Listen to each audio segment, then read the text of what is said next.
The champagne dripped down Janae's uniform as laughter echoed through the ballroom.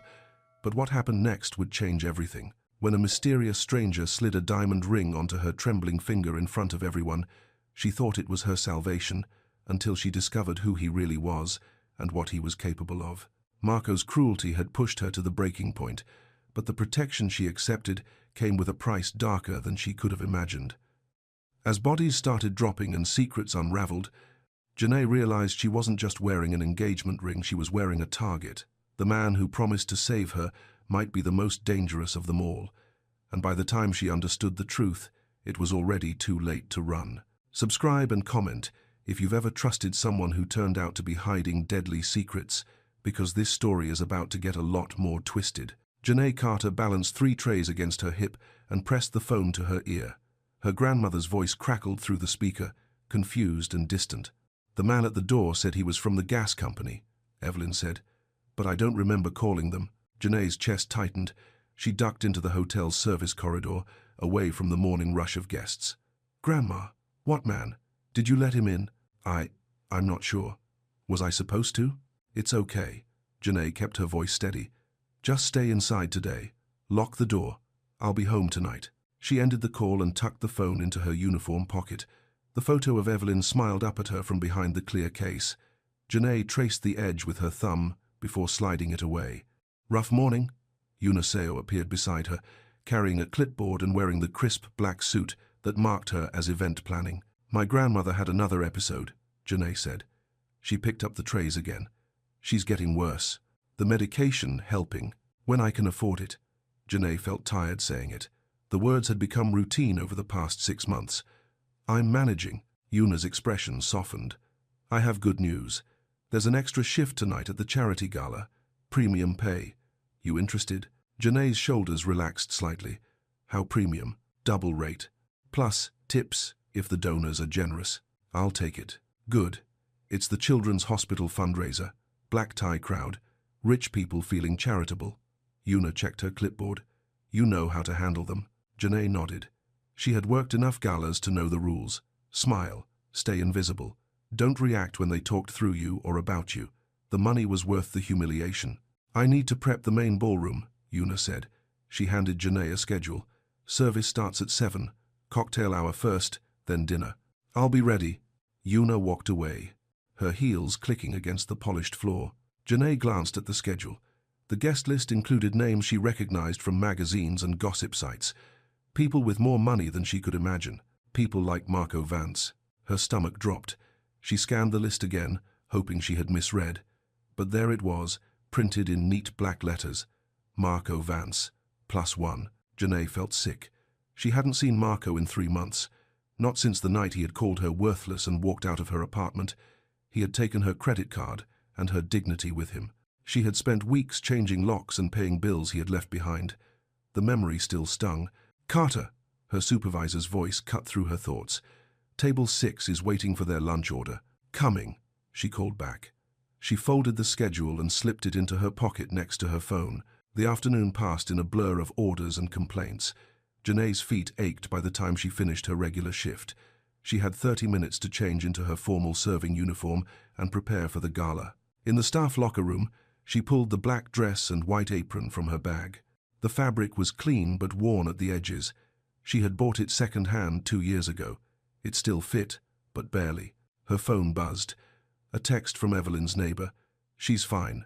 Wandering the hallway again, but I got her back inside." Janae typed back quickly. "Thank you. I owe you." She checked her reflection in the mirror above the sink. Dark circles shadowed her eyes. Her hair was pulled back in a tight bun. She looked professional. Tired, but professional. The ballroom doors opened at 7 sharp.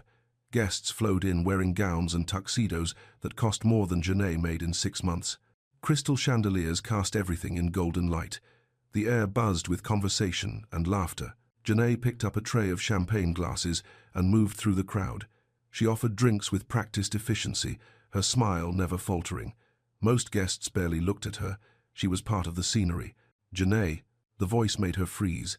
She turned slowly, already knowing who she would see. Marco stood 3 feet away, wearing a perfectly tailored tuxedo. His dark hair was styled precisely. He looked exactly the same as the day he had destroyed her life. His date hung on his arm, a blonde woman in a dress that probably cost more than Janae's rent. She looked bored. "Well, well," Marco said. His voice was warm, friendly, the same tone he had used when they first met. "Look what we have here." Janae felt her face burn. "Good evening, sir. Can I offer you champagne?" "Sir?" Marco laughed. "Come on, Jay. Don't be formal. We're old friends." His date looked between them with mild interest. "You know her?" "We dated," Marco said.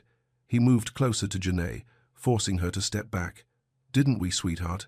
"I'm working," Janae said. Her voice was steady, but her hands weren't. The glasses on her tray clinked softly. "Excuse me." She tried to move past him, but Marco shifted, blocking her path. "In a hurry. I thought we could catch up." "Marco," his date's voice carried a warning. "People are watching." Around them, other guests had started to notice. Conversations slowed.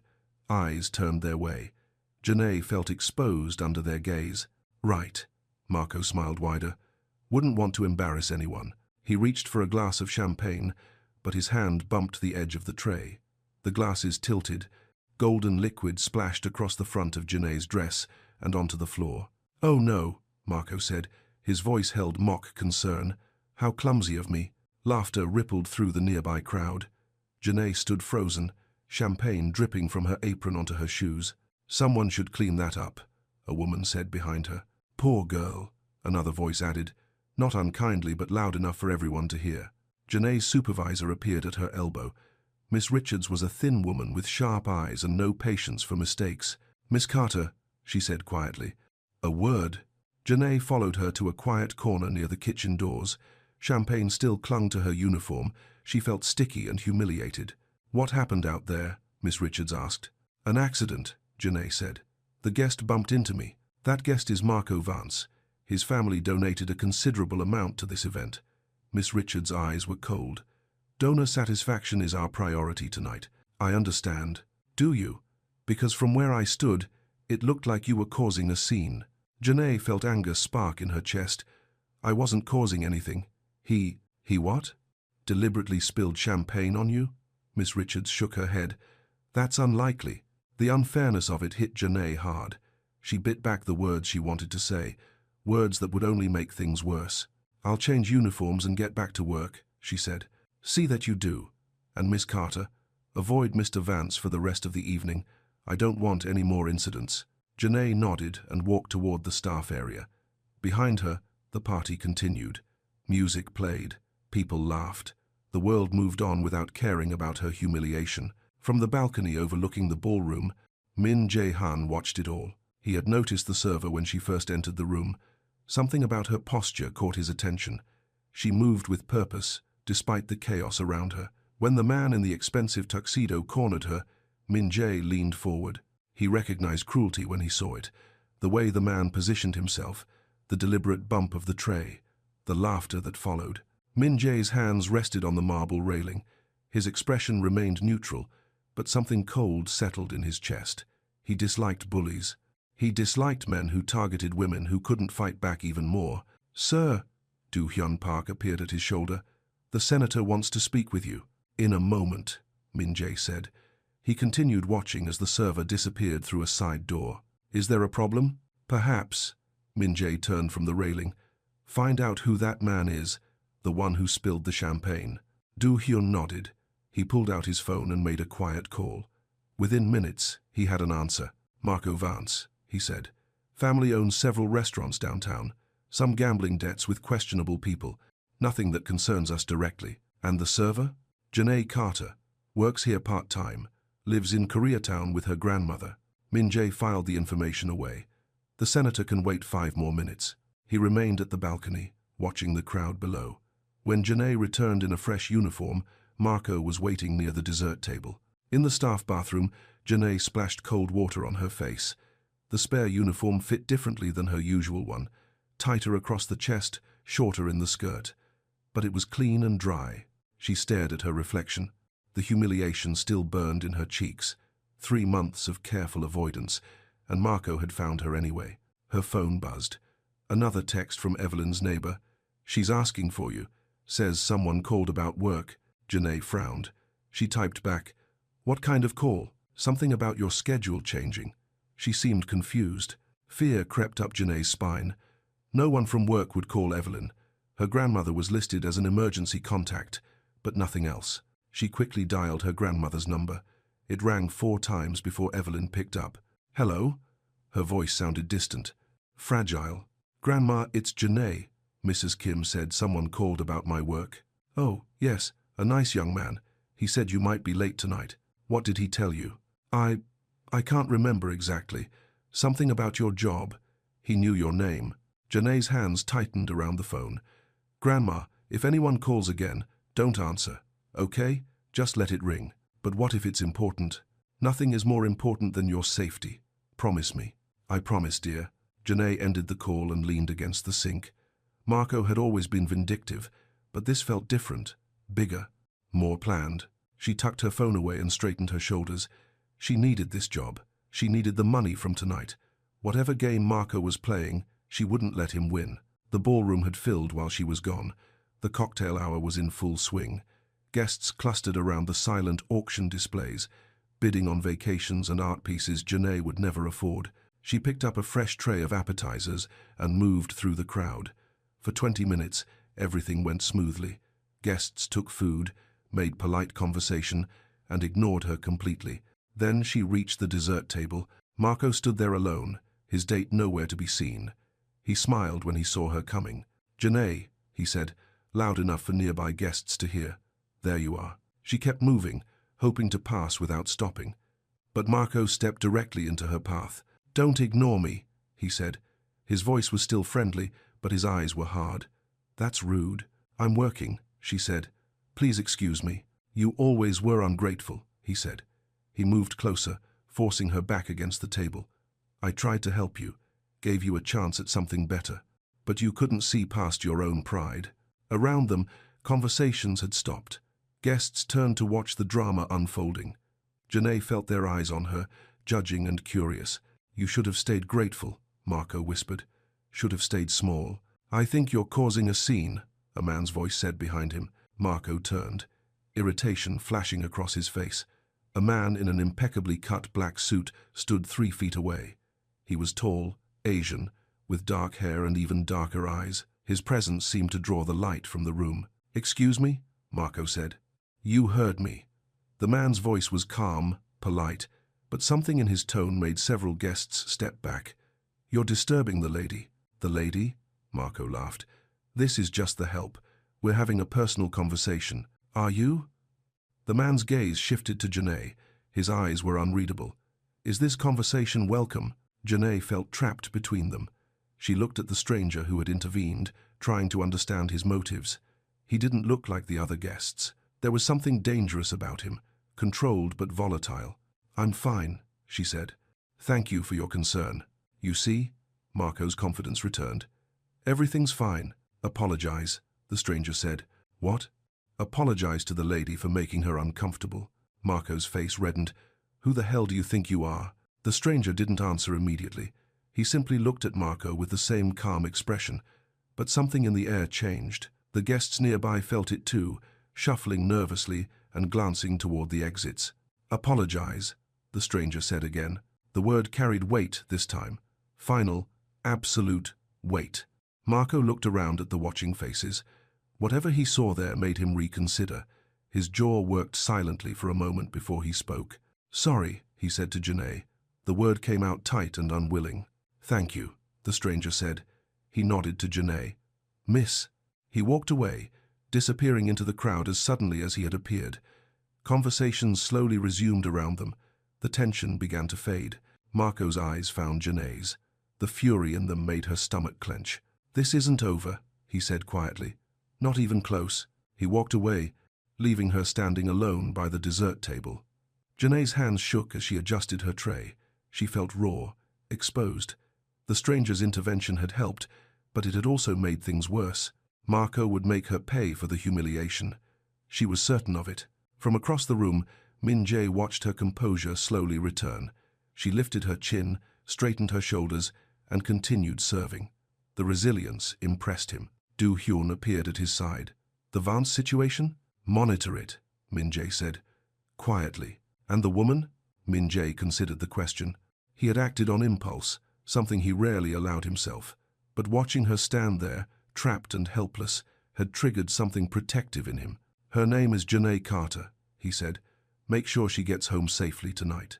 The dinner portion of the gala proceeded without incident. Janae served courses and cleared plates, staying as far from Marco as possible. Her supervisor seemed satisfied with her performance. During the dessert course, she excused herself to call home. Evelyn's neighbor answered on the first ring. How is she? Janae asked. Sleeping now, but she was agitated earlier. Kept asking about the man who called. Did she remember anything else about him? She said he sounded young, polite, knew things about you. Janae felt cold. What kind of things? Your work schedule, where you live. She thought he was your boyfriend. She doesn't have a boyfriend, Janae said. If anyone calls again, hang up. Don't let her answer the phone. Of course. Are you okay, honey? You sound worried. I'm fine. Just tired. I'll be home late tonight. She ended the call and returned to work. The gala was winding down. Guests lingered over coffee and after-dinner drinks. In another hour, she would be free to go home. The thought of facing Marco's escalating harassment made her exhausted. But she had survived worse. She would survive this too. At 11:30, the last guests finally departed. Staff began the cleanup process, stacking chairs and clearing tables. Janae helped until Miss Richards dismissed her for the night. You did well tonight, her supervisor said. Despite the earlier incident. Thank you. The donor was satisfied with how things were handled. No complaints. Janae nodded, though she wondered what Marco had told people about their exchange. Nothing good, she was certain. She changed back into her regular clothes and gathered her things. The hotel's staff entrance opened onto a side street that was usually deserted at this hour. She preferred it to the main entrance, where guests might still be lingering. But tonight, the alley wasn't empty. A black car idled near the corner. As she stepped outside, someone inside raised what looked like a camera. The flash went off twice before the car pulled away. Janae stood frozen on the sidewalk. Her heart hammered against her ribs. She looked around for witnesses, but the street was empty. She fumbled for her phone and called a taxi.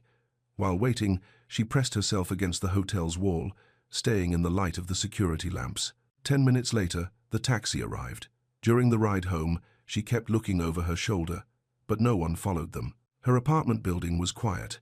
She climbed the stairs quickly, keys ready before she reached her door. Everything looked normal, no signs that anyone had been there. Inside, she locked the door and checked on Evelyn. Her grandmother was sleeping peacefully, her breathing deep and even. Janae sat on the edge of the bed and smoothed the blanket over her thin shoulders. Sleep well, Grandma, she whispered. In the kitchen, she made tea and sat at the small table. The events of the evening replayed in her mind. Marco's cruelty, the stranger's intervention, the phone calls to Evelyn, the photographer in the alley. Something was building. She could feel it gathering around her, tightening like a net. Her phone buzzed with a text from an unknown number. Hope you got home safe. Janae stared at the message. She didn't recognize the number. After a moment, she deleted it without responding. At dawn, she would need to get up for her morning shift. The routine would continue. But something fundamental had changed tonight. The careful balance she had maintained was cracking. She finished her tea and went to bed. Outside her window, the city settled into its restless sleep. Somewhere in the darkness, forces were moving that would reshape her life completely. But for now, she was safe in her small apartment with her grandmother sleeping in the next room. It would have to be enough. In his hillside compound overlooking the city, Min Jae stood at the window of his study. The lights of Los Angeles spread out below him, endless and glittering. Do-hyun entered quietly behind him. The woman made it home safely. No incidents. Good. However, there was a car near the hotel when she left. Someone took photographs. Min Jae turned from the window. Photographs of what? Her, leaving the building. Do-hyun paused. The license plate traces back to a rental company, paid for in cash. Marco Vance. Likely. Should we intervene? Min Jae walked to his desk, where papers waited for his attention, business that required his focus, people who depended on his decisions. But his mind remained fixed on the image of Janae Carter, standing trapped beside that dessert table. The fear in her eyes, when Marco had cornered her. Not yet, he said, but watch her. If Vance escalates, I want to know immediately. Understood. Do-hyun left, closing the door softly behind him. Min-jae sat at his desk but didn't pick up the papers. Instead, he opened the bottom drawer and removed a small silver key. The key to a room he hadn't opened in 2 years. A room that contained everything he had lost and everything he feared losing again. He held the key up to the light, watching it glint. Then he put it back in the drawer and turned his attention to work. But his thoughts kept returning to a woman in a hotel uniform who had faced humiliation with dignity and grace. A woman who reminded him, despite his best efforts to forget, what it felt like to want to protect someone. The feeling was dangerous. In his world, caring about people got them killed.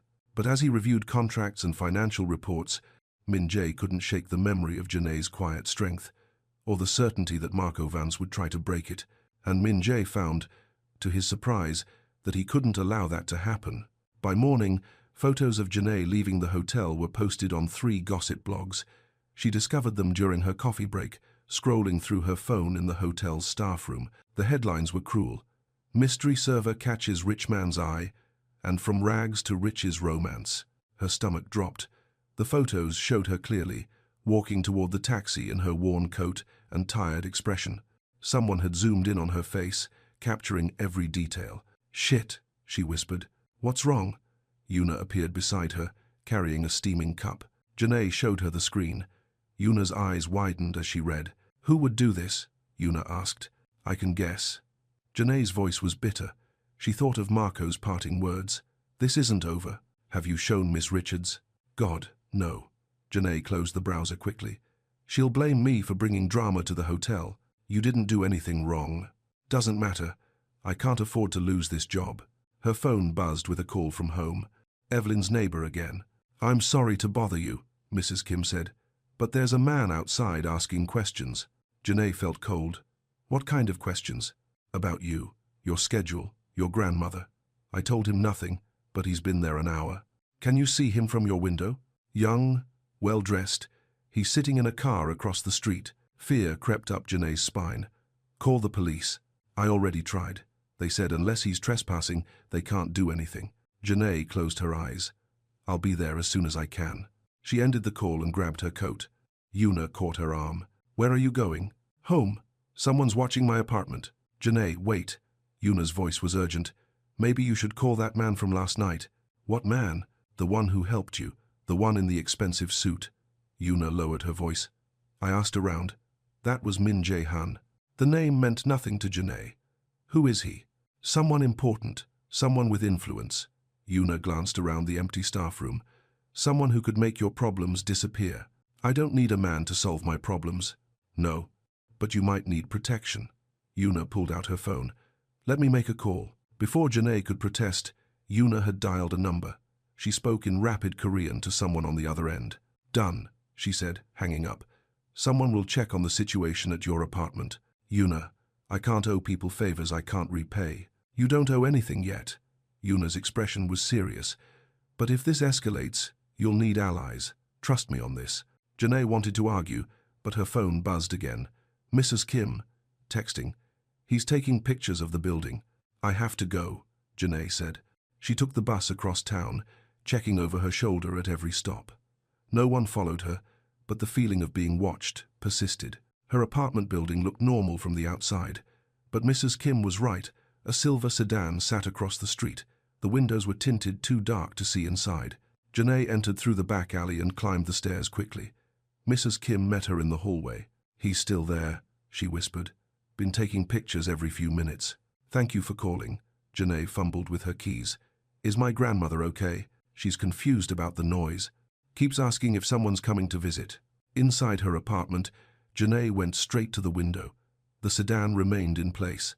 As she watched, someone inside raised what looked like a camera with a long lens. Her hands shook as she closed the curtains. This was escalating beyond anything she had imagined. Marco wasn't just harassing her, he was building some kind of case. But for what?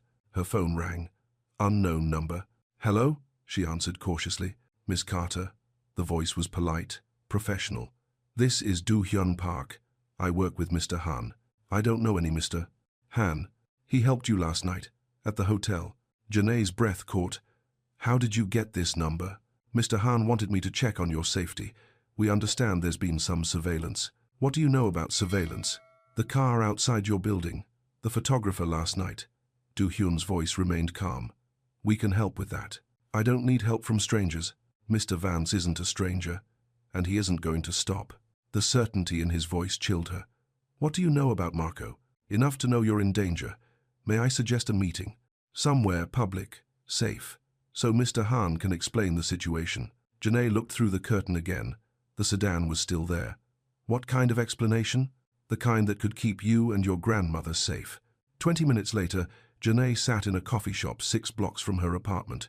She had chosen the location busy, public, with multiple exits. Do Hyun had agreed without argument. When Min Jae entered, she recognized him immediately. But seeing him in daylight revealed details she had missed at the gala. The expensive cut of his clothes, the way other customers instinctively moved aside, the quiet watchfulness in his dark eyes. He sat across from her without ceremony. Thank you for agreeing to meet. I haven't agreed to anything yet. Fair enough. He ordered coffee from the passing waitress, his voice polite and unremarkable. How much do you know about Marco Vance? I know he's my ex-boyfriend. I know he's cruel. Janae kept her hands flat on the table. And I know he's been watching me since last night. He's also in debt to some very dangerous people. Janae felt something cold settle in her stomach. What kind of debt? Gambling. The kind that requires creative repayment when money runs out. Min Jae's expression remained neutral. He's been looking for leverage. Photos of you with me could be valuable. Photos of us? We've never even met before last night. That won't matter. Perception creates its own reality in my world. Your world? Min Jae was quiet for a long moment. When he spoke, his voice was careful. I run a business that requires discretion. Association with me, real or implied, can have consequences. Janae felt tired suddenly. What are you trying to tell me? That Marco will try to use you to get to me, and that could put you in considerable danger. Then stay away from me. Problem solved. It's too late for that. The photos exist. The story is already building. Min Jae leaned forward slightly. He won't stop until he gets what he needs, which is money, or something he can trade for his life. The casual way he said it made Janae's hands tremble. She picked up her coffee to hide the shaking. What do you want from me? She asked. Nothing. I want to offer you protection. What kind of protection? The kind that ends this before it destroys your life. Janae stared at him. His face revealed nothing, but she sensed something underneath the calm exterior, something that recognized her situation because he had been trapped himself. I can't afford protection, she said. I'm not asking for payment. Then what's the catch? Min Jae was quiet again. When he answered, something shifted in his expression. Perhaps I don't like watching innocent people get hurt. And that's it? You help strangers out of kindness? No. I help very few people. But sometimes circumstances align. A commotion outside caught her attention. Through the window, she could see the silver sedan parked across from the coffee shop. Someone inside was taking pictures again. He followed me here, she said. Min Jae didn't turn around. I know. Do Hyun is handling it. As if summoned by his words, a black SUV pulled up beside the sedan. 2 men got out and approached the car. Words were exchanged. The sedan drove away quickly. How did you? I told you. I can offer protection. Min Jae's eyes found hers. The question is whether you'll accept it. Janae watched the black SUV follow the sedan down the street. The efficiency of it impressed and frightened her. What would protection look like? Security when you need it. Distance from Marco. Safety for your grandmother. In exchange for what? Your trust. The answer was too simple. Janae had learned not to trust simple answers from powerful men. I need to think about it, she said. Of course, but don't take too long. Min Jae stood, leaving money on the table. Marco's desperation will make him reckless. Reckless men do unpredictable things. He walked away without looking back. Janae sat alone, staring at the coffee she could no longer taste. Her phone buzzed. A text from Mrs. Kim. The car is gone. Building is quiet. Relief flooded through her, but she knew it was temporary. Min Jae was right about one thing: Marco wouldn't stop. The photos proved he was building toward something bigger. The question was whether she could trust a stranger to solve problems she didn't fully understand.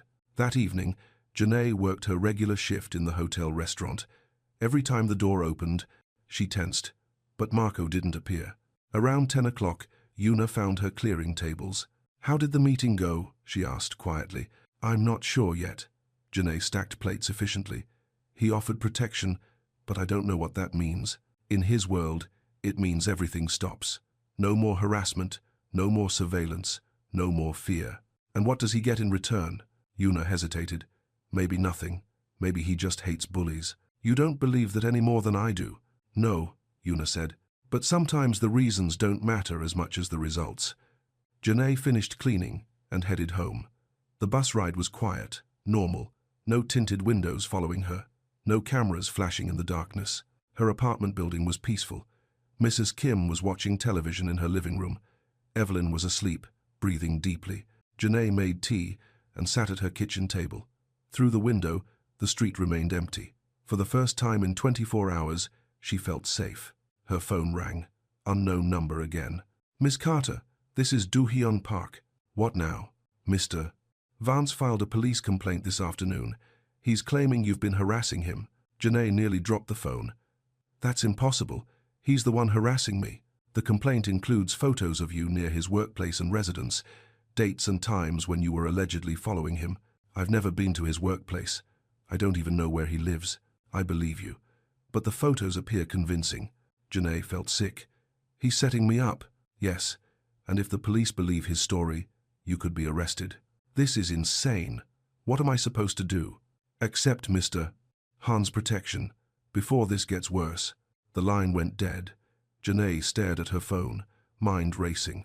Marco wasn't just trying to use her, he was trying to destroy her, paint her as an obsessed ex-girlfriend to cover his own harassment. And if the police believed him, she would lose everything. Her job, her apartment, her ability to care for Evelyn. She looked through the kitchen doorway at her grandmother, sleeping peacefully in the next room. Evelyn had no one else. No other family, no other support. Janae picked up her phone and dialed the number Do-hyun had called from. "Mr. Park? It's Janae Carter. Miss Carter. I need to speak with Mr. Han. Tonight if possible. I'll arrange it. And Mr. Park, tell him I'm ready to discuss terms." An hour later, Janae sat in the back of a black sedan, watching the city lights blur past the windows. The driver was silent, professional. Do-hyun sat beside her, equally quiet. They drove up into the hills above Los Angeles, where houses grew larger and more isolated. The sedan turned through iron gates and up a curved driveway. Min Jae's house was modern, angular, all glass and steel. Lights glowed softly in the windows. The view of the city below was breathtaking. "Impressive," Janae said. "Mr. Han values privacy," Do-hyun said. They were met at the door by staff, who took their coats without speaking.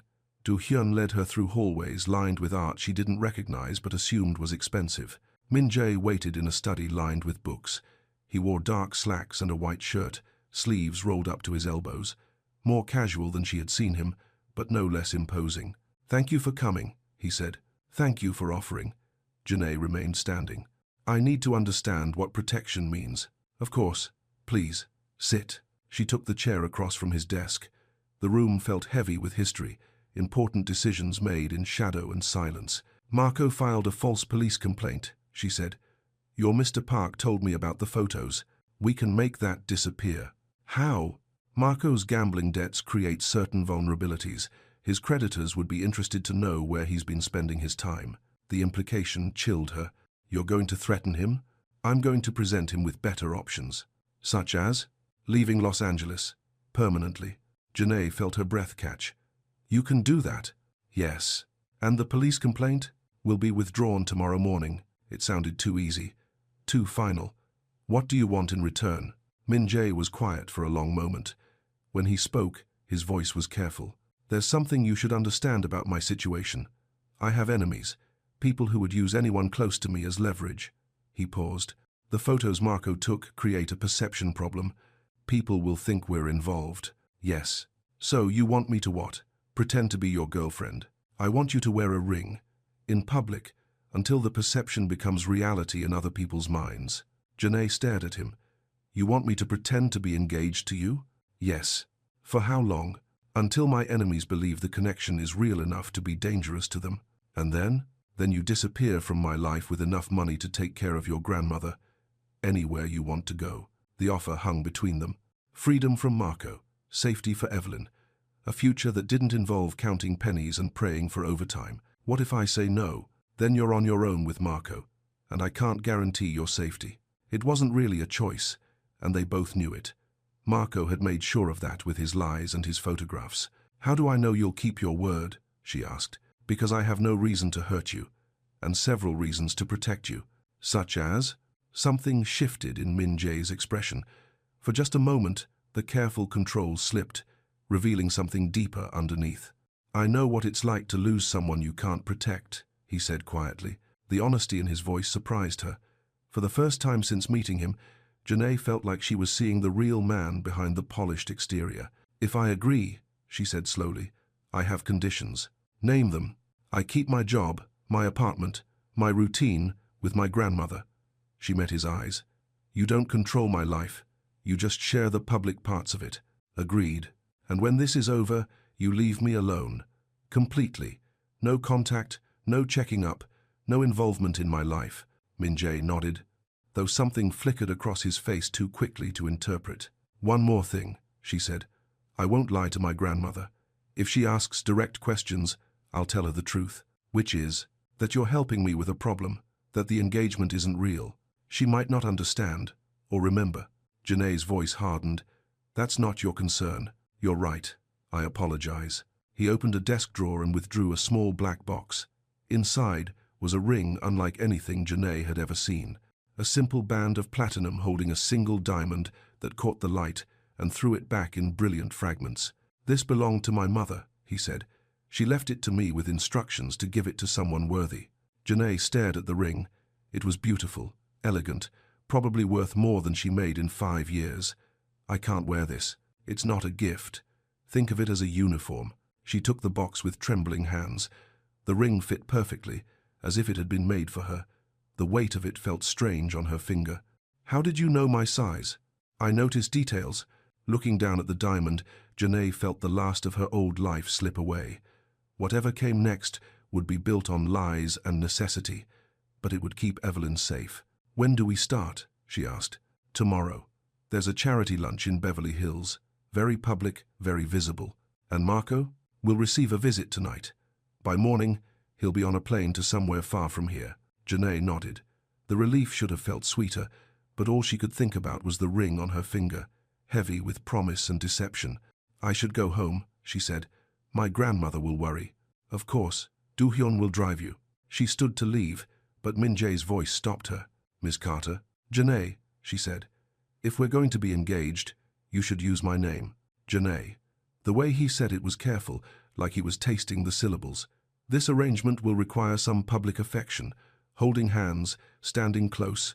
Are you comfortable with that? The question was clinical, professional, but something in his voice suggested it was more complicated for him than he let on. I can handle it, she said. Good. I'll send a car at noon tomorrow. The ride back to her apartment was quiet. Janae stared out the window at the city lights, the ring heavy on her finger. In less than 24 hours, her entire life had changed. But as they pulled up outside her building, she realized she felt safer than she had in months. Marco's threats, the police complaint, the constant fear, all of it, had been lifted with a few simple words from a man who controlled things she couldn't understand. The price was her independence. The reward was Evelyn's security. As she climbed the stairs to her apartment, Janae wondered if she had just been saved or if she had traded one kind of prison for another. Only time would tell. Janae stared at her reflection in the hotel's bathroom mirror. The ring caught the fluorescent light, throwing tiny rainbows across the white tile walls. She had practiced explaining the engagement to herself all morning, but the words still felt foreign in her mouth. Her shift ended at 11. Min Jae's car would arrive at noon. In between, she needed to go home and prepare Evelyn for what was coming. The morning had passed without incident. No sign of Marco, no police arriving to arrest her for false harassment charges. Whatever Min Jae had done, it had worked quickly. Ready for your big debut?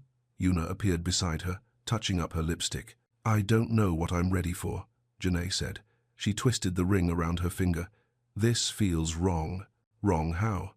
You're getting protection from a dangerous ex and security for your grandmother. Sounds right to me. I'm lying to everyone, including myself. Yuna turned to face her.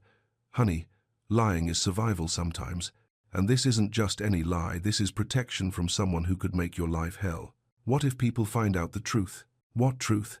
That a powerful man decided to help you, that he's giving you safety and asking for nothing in return except appearances. Yuna shook her head. That's not a scandal, that's a fairy tale. But it didn't feel like a fairy tale to Janae. It felt like stepping into someone else's life, wearing someone else's skin. Her phone buzzed. A text from Mrs. Kim. Your grandmother is asking for you. Says there's something important she needs to tell you. I have to go home, Janae said. She gathered her things quickly. Cover for me if anyone asks. Go. And Janae, Yuna caught her arm. Whatever this brings, it's better than what you were facing yesterday. The bus ride home felt longer than usual. Janae kept checking the time, aware that Min Jae's car would arrive soon. She needed to settle Evelyn first, make sure her grandmother understood what was happening. Mrs. Kim met her in the hallway. She's been agitated all morning, keeps talking about a wedding. Janae's heart sank.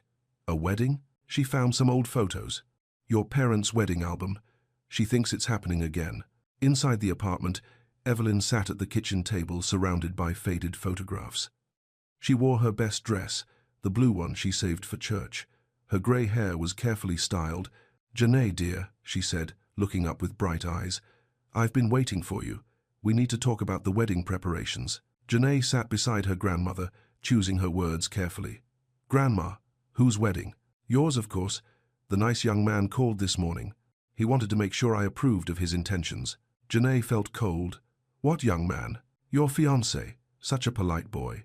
He said he wanted to take care of both of us. Evelyn's face glowed with happiness.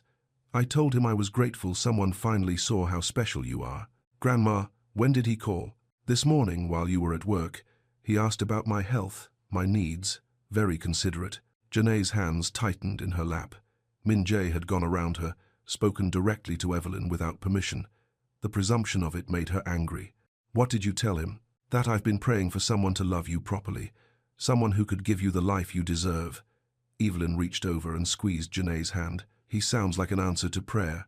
The innocence in her grandmother's voice broke Janae's heart. Evelyn believed this was real, that happiness had finally found them. Grandma, I need to explain something about this engagement. A knock at the door interrupted her. Janae looked at the clock.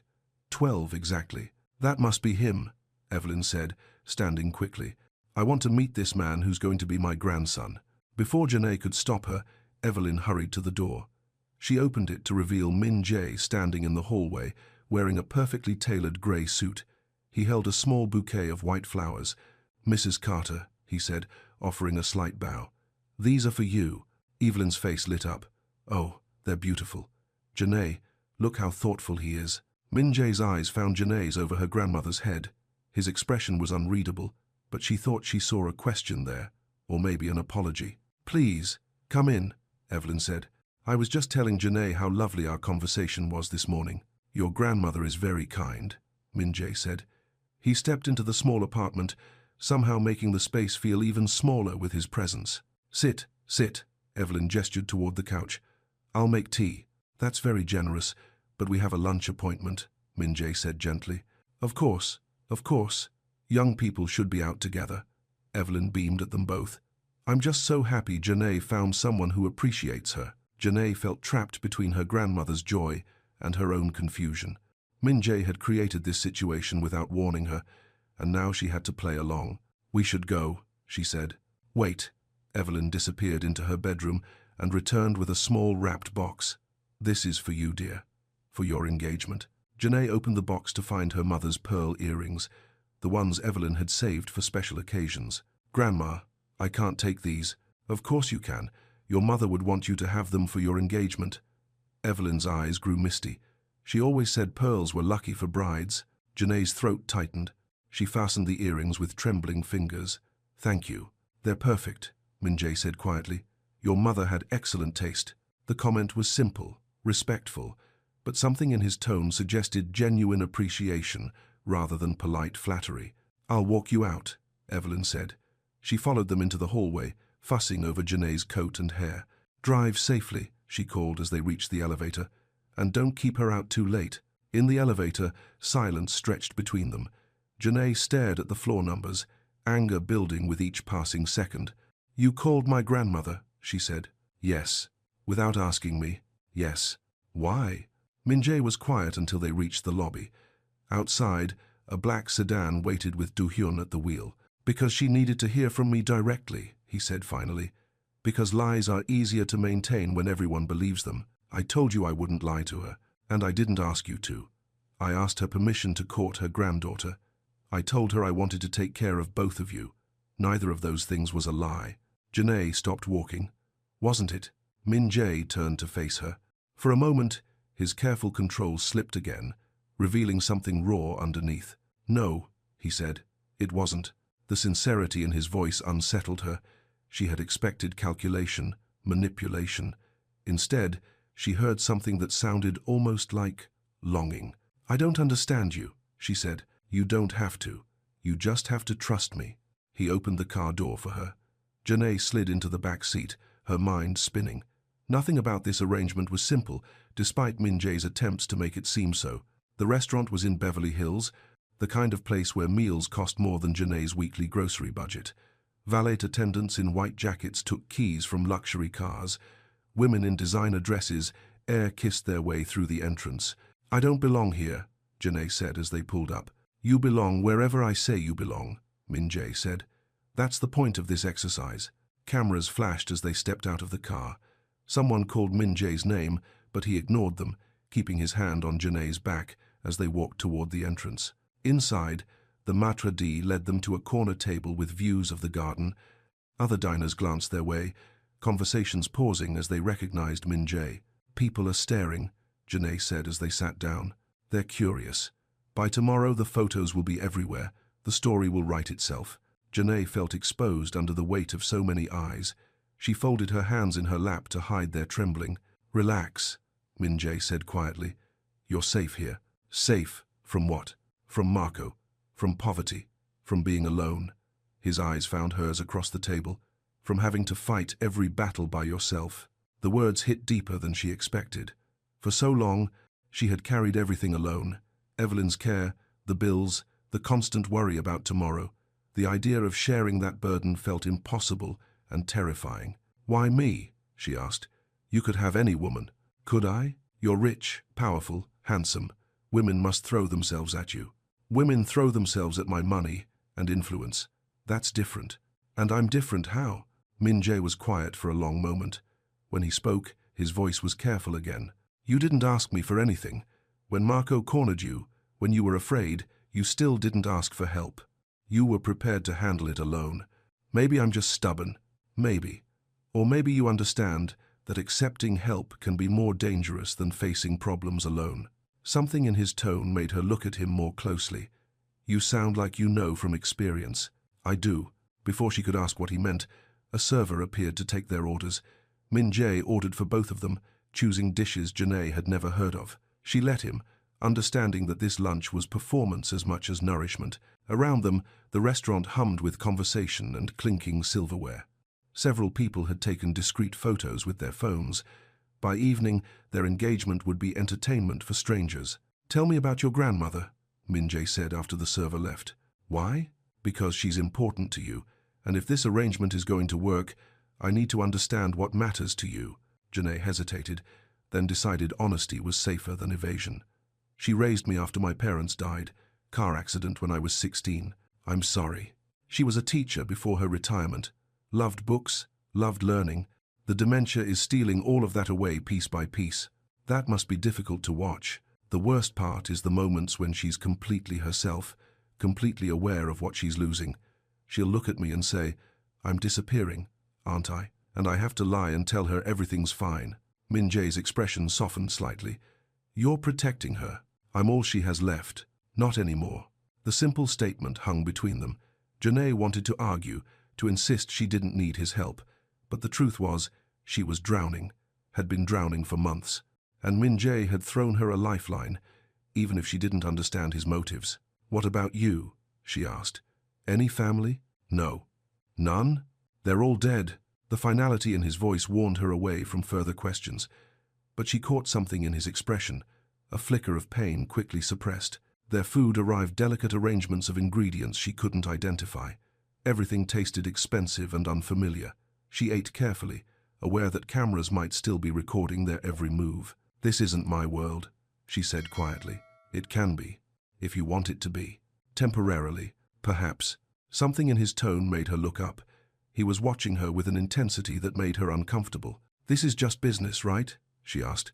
"Protection for appearances, right?" But he answered too quickly, and his eyes didn't quite meet hers. After lunch, they walked through the restaurant's garden. Photographers followed at a distance, but Min Jae ignored them completely. He offered Janae his arm as they strolled past flowering bushes and a small fountain. "How long have you been alone?" she asked suddenly. The question seemed to surprise him. "Why do you ask? You move through the world like someone who's used to handling everything himself, like someone who doesn't expect help or company. Maybe I am. So why change now? Why bring me into your life, even temporarily?" Min Jae stopped walking. They stood beside the fountain, water trickling softly over smooth stones. For a moment, his careful control slipped completely. "Because I'm tired," he said quietly. "Tired of carrying everything alone. Tired of being the only target my enemies can find.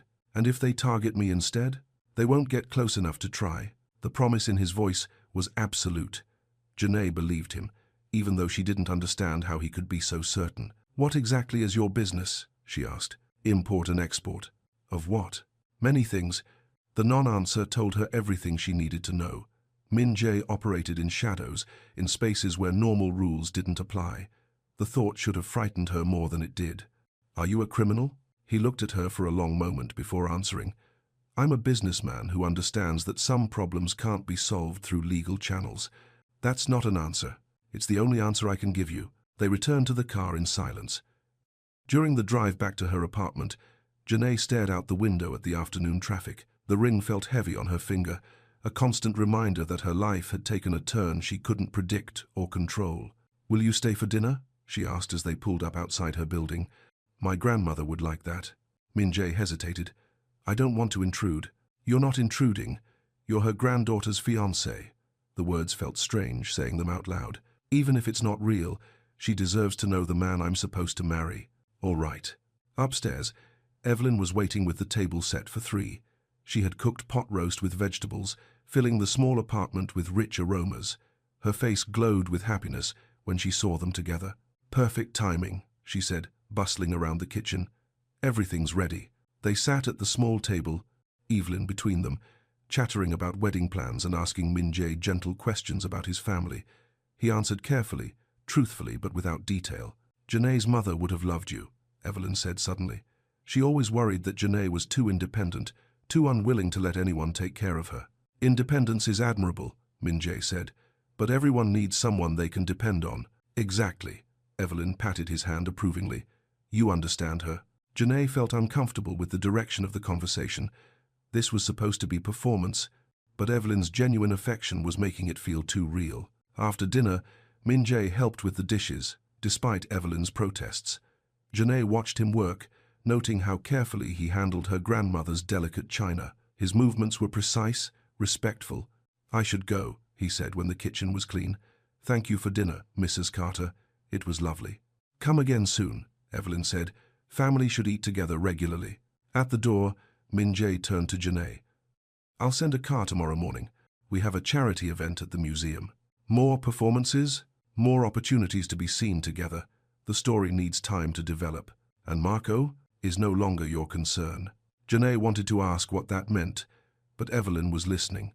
Some questions were better left for private moments. "Good night," she said instead. "Good night." After he left, Evelyn settled in her chair with her knitting. "Such a nice man," she said contentedly. "So polite, so considerate." "Yes," Janae said. "He is. And he looks at you the way a man should look at a woman he loves." Janae's hands stilled on the dish towel. "What do you mean?" "Like you're precious to him. Like he wants to protect you from everything that could hurt you." Evelyn smiled. "I haven't seen that look in many years, but I remember it. Grandma. I'm old, dear, but I'm not blind. That man has feelings for you, whether he admits it or not." Janae wanted to argue, to explain that it was all pretense, but something in her grandmother's voice stopped her. Evelyn had lived long enough to recognize truth when she saw it. That night, Janae lay in bed staring at the ceiling. The ring sat on her nightstand, catching streetlight from the window. In 2 days, her entire world had shifted. She was safe from Marco, financially secure for the first time in months, and connected to a man who unsettled her in ways she couldn't name. But she was also living a lie that was becoming more complicated by the hour. Evelyn believed the engagement was real. The press would soon be reporting on their romance. And somewhere in the middle of it all, Janae was starting to wonder if Min Jae's feelings were as fake as hers were supposed to be. Her phone buzzed with a text from an unknown number. "Sleep well. The building is secure." She went to the window and looked down at the street. A black car sat across from her building, nearly invisible in the shadows. Someone was watching, but this time she felt protected instead of threatened. Janae returned to bed and closed her eyes. For the first time in months, she felt safe enough to sleep deeply. But her dreams were full of diamond rings and dark eyes that promised protection she wasn't sure she wanted to need. 3 blocks away, Min Jae sat in his study reviewing security reports. Do Hyun had confirmed Marco's departure from Los Angeles. The police complaint had been withdrawn. The immediate threats were neutralized. But watching Janae at dinner, seeing her care for her grandmother with such gentle patience, had reminded him of things he had tried to forget. The way love looked when it was real, unguarded, freely given. He opened the bottom drawer of his desk and removed the small silver key, held it up to the light, watching it glint.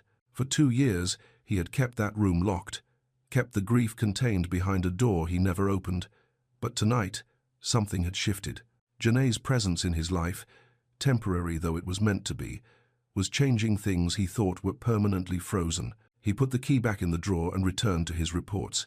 But his thoughts kept drifting to a woman who wore his mother's ring and called his protection temporary. The arrangement was supposed to be simple. Safety for performance, protection for appearances.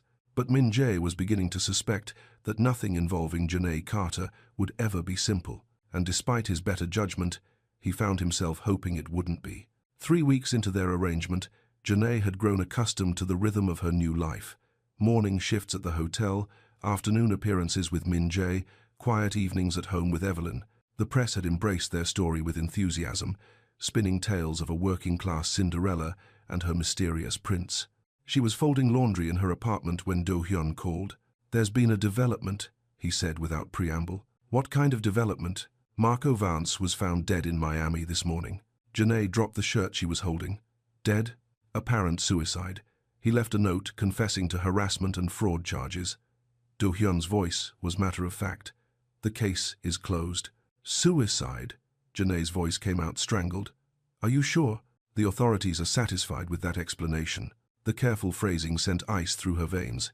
"Do Hyun, what really happened?" "Mr. Vance made some poor financial decisions. His gambling debts caught up with him." "That's not what I asked." The line was quiet for a long moment. "Some questions are better left unasked, Miss Carter." After he hung up, Janae sat on her bed staring at her phone. Marco was dead. The man who had tormented her, threatened her, tried to destroy her life, gone. She should feel relieved. Instead, she felt sick. Her phone rang. "Min Jae." "Did Do Hyun call you?" he asked. "Yes. Are you all right?" "I don't know." Janae's hands shook as she spoke. "Did you? Did you have anything to do with this?" "No." "But you're not surprised." Min Jae was quiet for a moment. "Men like Marco create their own destruction. I simply ensured it wouldn't involve you." "What does that mean?" "It means you're safe, permanently." The finality in his voice chilled her. "I need to see you. Tonight." "Of course. I'll send a car." "No, come here, to my apartment. We need to talk privately." An hour later, Min Jae sat at Evelyn's kitchen table drinking tea from her best china. Her grandmother had fussed over him before retiring to her room to watch television. Now they were alone, and Janae could ask the questions that had been building since Do Hyun's call. "Tell me the truth about Marco," she said. "The truth is that he borrowed money from people who don't forgive debts. When I made it clear that pursuing you would bring him to my attention, his creditors decided to collect what they were owed, and you just let it happen. I didn't orchestrate his death, if that's what you're asking. But I didn't prevent it either." Janae felt cold. "He was a terrible person, but he didn't deserve to die." "Didn't he? He was building a case to destroy your life. Photos, false police reports, harassment of your grandmother." Min Jae's voice was calm, but his eyes were hard. "What would have been enough for you? How much damage were you willing to absorb? That's not the point, isn't it? You're alive, safe, and free. He chose his path when he decided to threaten innocent people. Janae stared at him across the small table. This was the man she had been living a lie with for 3 weeks, whose ring she wore, whose protection she accepted, whose bed she had never shared but whose presence had become a constant in her life. I don't know who you really are, she said quietly. Yes, you do. You've seen me with your grandmother. You've watched me keep every promise I made to you. You know exactly who I am. I know you're dangerous. To my enemies, never to you. How can I be sure of that? Min-jae reached across the table and covered her hand with his. His touch was warm, steady. Because if I wanted to hurt you, Janae, I wouldn't need to marry you first. The simple logic of it settled something in her chest. She looked down at their joined hands, his pale against her darker skin. The diamond on her finger caught the kitchen light. What happens now? She asked. Now you decide whether you can live with who I am, whether the protection I offer is worth the moral complexity of accepting it. And if I can't, then we end this. I'll give you enough money to disappear, start over somewhere. Marco's associates can't find you. But the protection ends too. The choice was stark, honest.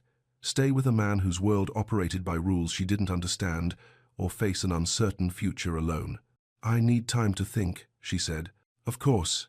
He stood to leave, but stopped at the kitchen doorway. For what it's worth, Janae, I never intended for you to be touched by the violence in my life. I thought I could keep those worlds separate. Maybe that was naive. Maybe it was. He looked back at her. But I'd make the same choice again. Marco would have destroyed you given time. This way, you're free. After he left, Janae sat alone in the quiet kitchen. Evelyn had gone to bed, leaving only the soft tick of the wall clock for company. Outside, the city hummed with its usual restless energy. She thought about Marco, about the cruelty in his eyes when he had cornered her at the gala, about the fear she had lived with for months, the constant looking over her shoulder, about the police complaint that could have cost her everything. All of that was gone now, ended in a hotel room in Miami by forces she couldn't see or control. The moral weight of it should have crushed her.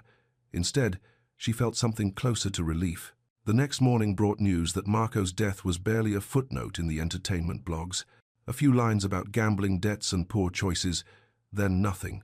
The world had moved on, as if he had never existed.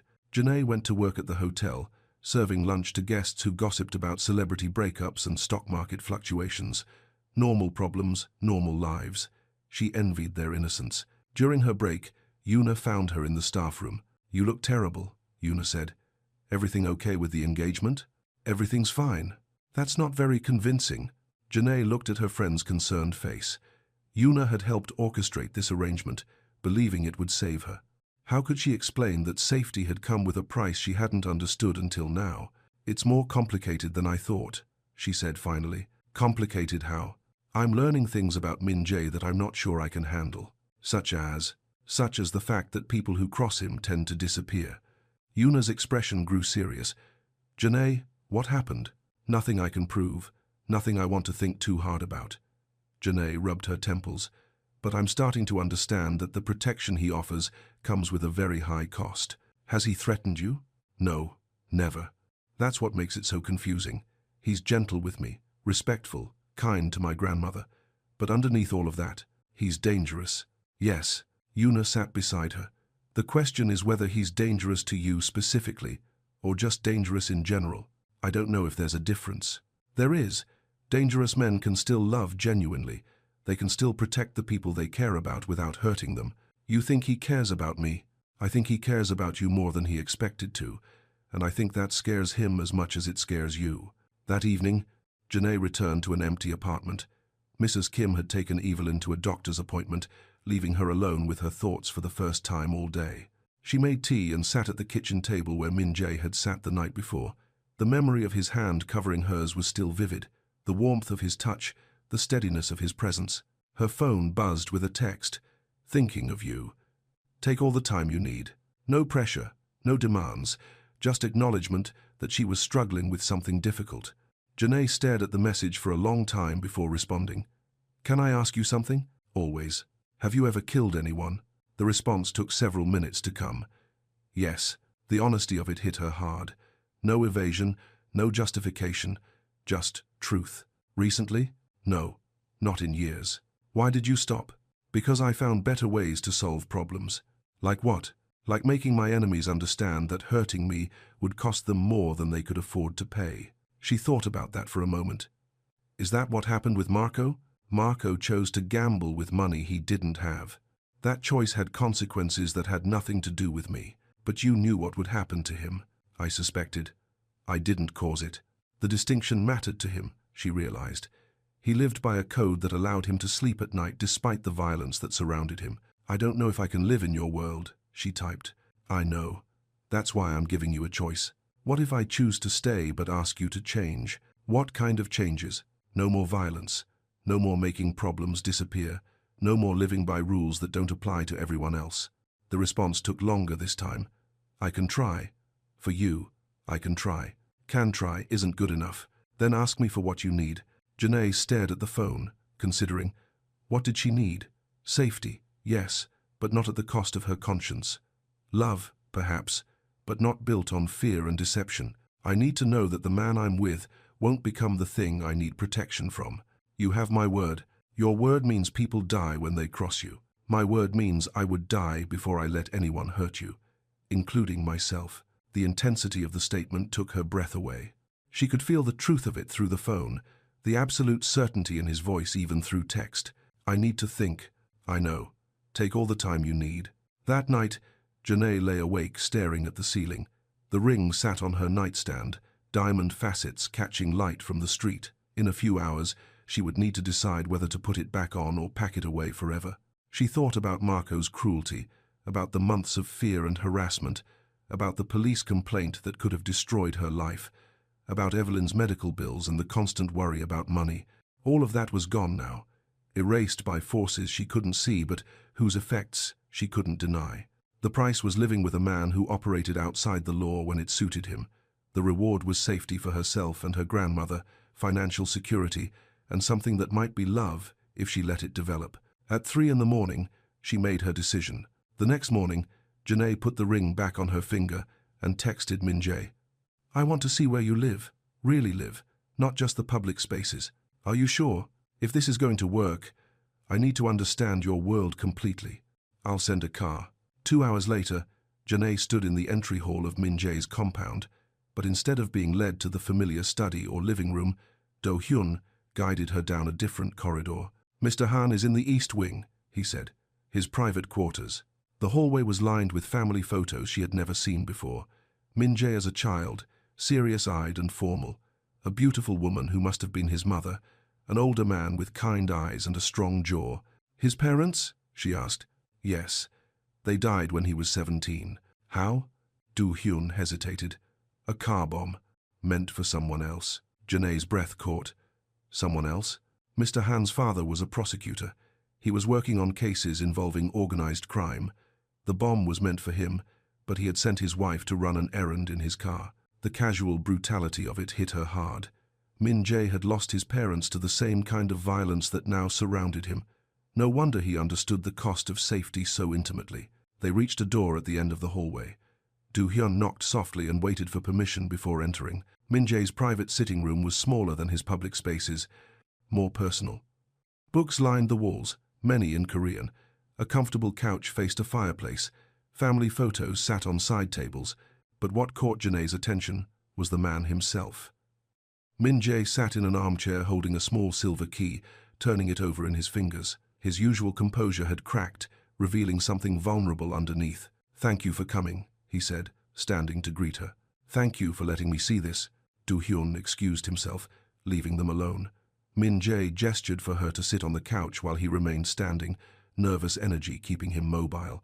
You wanted to understand my world, he said. This is part of it, the part I don't show anyone. What's the key for? Min-jae looked down at it as if surprised to find it in his hand. A room I haven't opened in 2 years. What's in the room? Everything I lost. Everything I couldn't protect. The pain in his voice was raw, unguarded. Janae felt her heart tighten in response. Will you show me? I don't know if I can. Then let me help. She stood and moved to his side. Slowly, carefully, she took the key from his hand. His fingers trembled as she closed hers around it. Where is it? Down the hall. Last door on the right. They walked together in silence. At the door, Min-jae stopped, his breathing shallow. Her name was Soo-jin, he said quietly. My wife. She was pregnant when she died. What happened? Rival family. They couldn't get to me directly, so they targeted her. Made it look like an accident. His voice broke slightly. I was supposed to protect her. It was my job to keep her safe. Janae felt tears prick her eyes. How long were you married? 2 years. We were planning names for the baby, painting the nursery. He looked at the locked door with something close to agony. I haven't been in there since the funeral. Maybe it's time. She put the key in the lock and turned it slowly. The door opened to reveal a room frozen in time, a crib with a mobile hanging overhead, painted walls in soft yellow and green, a rocking chair with a book open on the seat. Min-jae stood in the doorway, unable to enter. Janae stepped inside, taking in the careful preparation and love that had gone into creating this space. It's beautiful, she said softly. She painted the walls herself. Said she wanted the baby to wake up surrounded by life and color. Janae touched the mobile gently, setting it spinning. Tiny wooden animals danced in the light from the window. She had good taste. She had everything. Beauty, intelligence, kindness. She could have married anyone, chosen a safer life. But she chose me. Because she loved you. Because I convinced her I could protect her. And I failed. Janae turned to face him. He still stood in the doorway, tears tracking down his cheeks. The sight of this powerful, controlled man, broken by grief, moved her more than she expected. You couldn't have known, she said. I should have. It's my responsibility to anticipate threats, to plan for every possibility. I got comfortable, careless, and she paid the price. Is that why you've been alone since then? It's why I'll always be alone. People who get close to me die. But you're not alone now. You're here with me. Which is why this arrangement was supposed to be temporary. Why, I'm giving you the choice to leave. He met her eyes across the room. I can't lose someone I love again. Janae, I won't survive it. The admission hung between them. Love. He had said the word she had been afraid to think, let alone speak. What if you don't have to lose me? She asked. What if we find a way to be together without the violence, without the danger? There is no way. This is who I am. This is the world I live in. I can't change that. You changed it for Marco. You found a solution that didn't involve you directly. That was different. How? Because Marco was a problem that needed solving. What I'm talking about is restructuring my entire life, my entire business. That's not as simple as making a few phone calls. Janae walked to the rocking chair and picked up the book. Children's poems, half read and bookmarked. Evidence of dreams that had been cut short. What would Soo-jin want you to do? She asked. Min-jae's breath caught. What? If she could see you now, living in this locked-up grief, afraid to love anyone else, what would she tell you to do? I don't know. Yes, you do. He was quiet for a long moment, looking around the room that had been meant for their child. When he spoke, his voice was barely above a whisper. She would tell me to live, to love, to stop hiding from the possibility of happiness. Then maybe that's what you should do. Janae set the book back in the chair and walked to where he stood. She reached up and touched his face, wiping away the tears. I'm not asking you to forget her, she said. I'm asking you to honor her memory by choosing life instead of death, love instead of isolation. What if I can't protect you? What if you can? What if we protect each other? He leaned into her touch, eyes closing. For a moment, he looked like the boy in the family photos, young, vulnerable, hope warring with fear. I want to try, he said finally. I want to try to be the man you deserve, the man she would want me to be. Then try. He kissed her then, soft and desperate, and full of 2 years of locked-away longing. Janae kissed him back, tasting salt tears and promises neither of them knew how to keep. When they broke apart, sunlight was streaming through the nursery window, illuminating the mobile as it spun slowly overhead. What now? Min-jae asked. Now we start over. No more lies, no more pretending. If this is going to work, it has to be real. And if it doesn't work, then at least we'll know we tried. He nodded, something settling in his expression. The desperate grief was still there, but it no longer consumed him completely. I love you, he said. I didn't plan to, didn't want to, but I do. I love you too. God help me. They stood together in the room that had been meant for another life, another love. But instead of sadness, Janae felt hope. They had both lost people they couldn't save, but maybe they could save each other. "Will you stay tonight?" Min-jae asked. "Here, with me?" "Yes. But first, I need to call my grandmother. She'll worry if I don't come home. Bring her here. There's plenty of space, and she shouldn't be alone." "You'd do that?" "I'd do anything for you. For both of you." The sincerity in his voice convinced her. This wasn't just about the arrangement anymore. Wasn't about protection or appearances. It was about building something real in the ruins of their separate griefs. That evening, Evelyn settled into the guest suite at Min-jae's compound, as if she belonged there.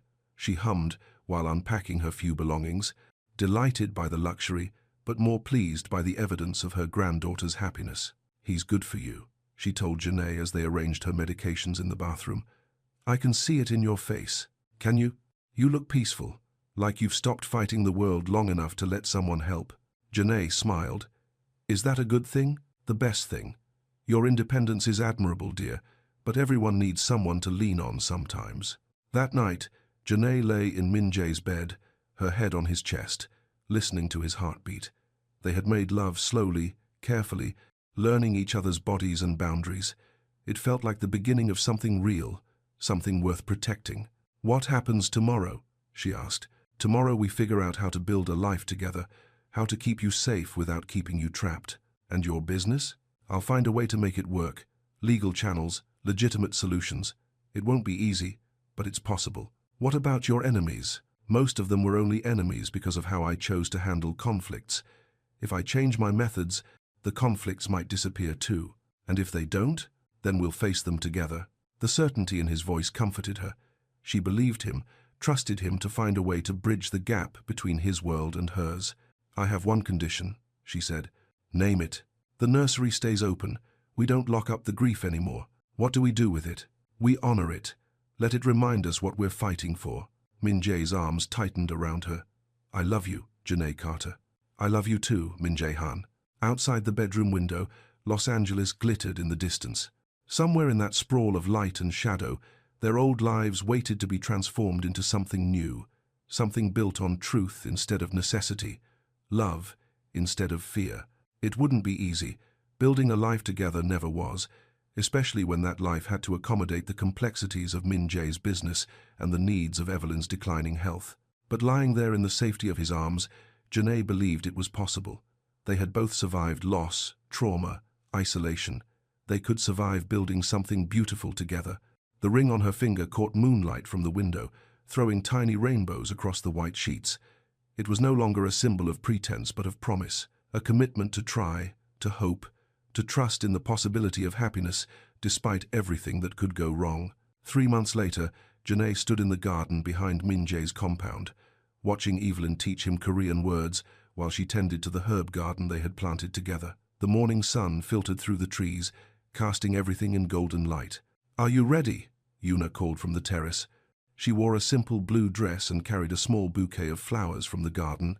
"As ready as I'll ever be," Janae said. The ceremony was small, intimate, just Do-hyun as witness, Yuna as maid of honor, and the minister who had agreed to perform the service on short notice. Evelyn sat in the front row, tears streaming down her face, humming the hymn she had taught Min-jae months earlier. When Min-jae took Janae's hands, the ring that had once been a symbol of protection became a symbol of partnership. The vows they spoke were simple, honest, built on the foundation of everything they had learned about love and loss and the courage required to try again. "I promise to love you," Min-jae said, "to protect you, and to build with you a life worthy of the trust you've placed in me." "I promise to love you," Janae replied, "to support you, and to face whatever comes with the strength we find in each other." When the minister pronounced them husband and wife, the kiss they shared tasted like promise and possibility. Around them, the garden bloomed with life, testament to what could grow when tended with patience and care. After the guests had gone and Evelyn had been settled for her afternoon nap, Janae and Min-jae walked through the house that was now officially theirs together. They paused at the nursery, where afternoon sunlight streamed through open windows. The room had been transformed into a space for growing herbs and flowers, life replacing the shadow of loss. But the mobile still hung from the ceiling, and the rocking chair still sat in the corner, honoring what had been while making room for what could be. "Do you think she would approve?" Min-jae asked, referring to Sujin. I think she would be happy that you learned to live again. He pulled her close, holding her against his chest. I never thought I would feel safe enough to love someone, and I never thought I would trust someone enough to let them protect me. Look at us now. Look at us now. Through the window, they could see Evelyn in the garden, slowly making her way between the flower beds with her walker. She moved carefully but with purpose, tending to the plants she had claimed as her own project. The future stretched ahead of them, uncertain in its details, but secure in its foundation. There would be challenges integrating their lives completely, managing Evelyn's increasing needs, building Minjae's business into something that operated entirely within legal boundaries.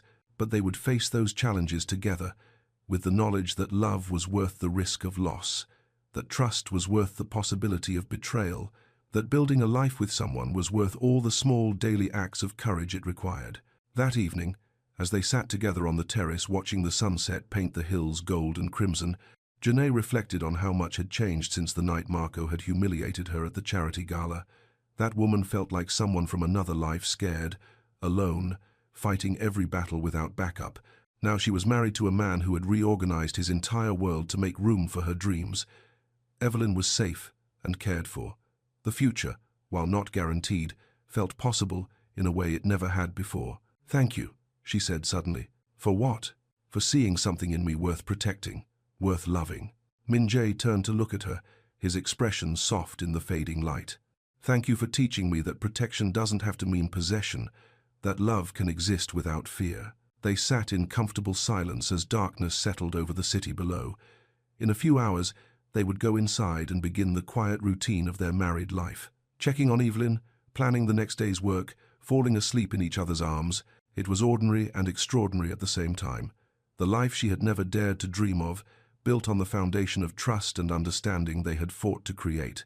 The ring on her finger caught the last light of day, no longer heavy with deception but light with promise. Tomorrow would bring its own challenges, its own small triumphs and setbacks. But tonight, Janae Carter Hun was exactly where she belonged, safe, loved, and finally, completely home.